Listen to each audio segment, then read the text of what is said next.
More than half. Dako lang tabang so mga augmentation force gikan sa Caraga and other provinces. From Cebu yata, no? From the Mindanao area. So 59.33% ang napapailawan na household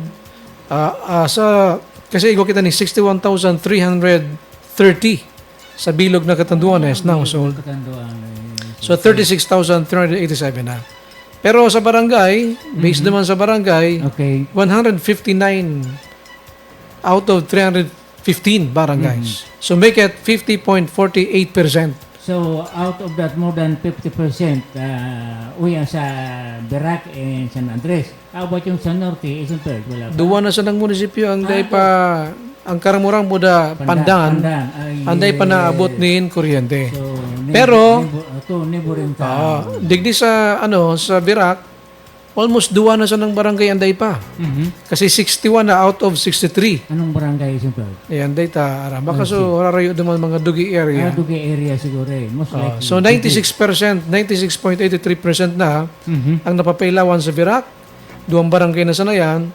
And ang Viga ang pandua dyan na dakol na ang Bato 26 out of 27. O sarong barangay na lang. Sarong barangay na lang. Huminabol so kunyan. Dapat naman kasi sa Bato ang panang nasa Bato pala. Kaya pala may nag-react duman.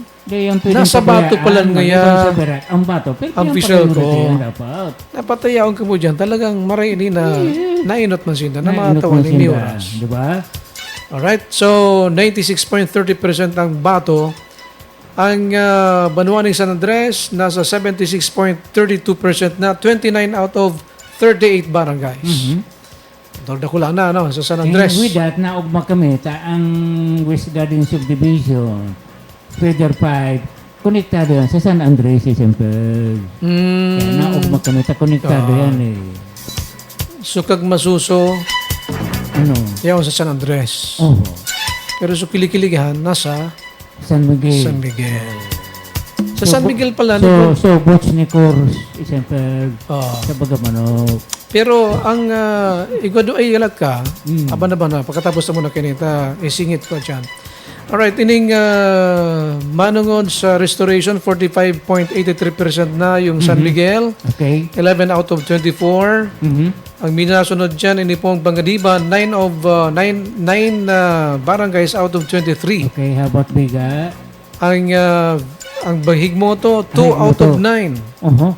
Duwa pa sana out of 9. Pero nakabot na sa, at least nakabot na. Passable na. Passable pa. And then of course yung Viga, 19.35%, 6 out of 31. Malawig pa yun Malawig pa. And of course yung Baras, 15 out of 29 barangays. And ang Igmoto, yun na yan sa Igmoto. So ang Pangasinan, 9 of 23, 9 na out of 23.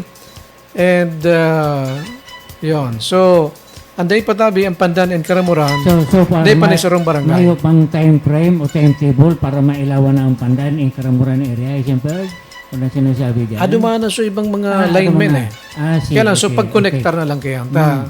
Ipuan mo na bilugon, mano-connector sa mga main line dyan. Correct. Tanganing daing madiskuido, no?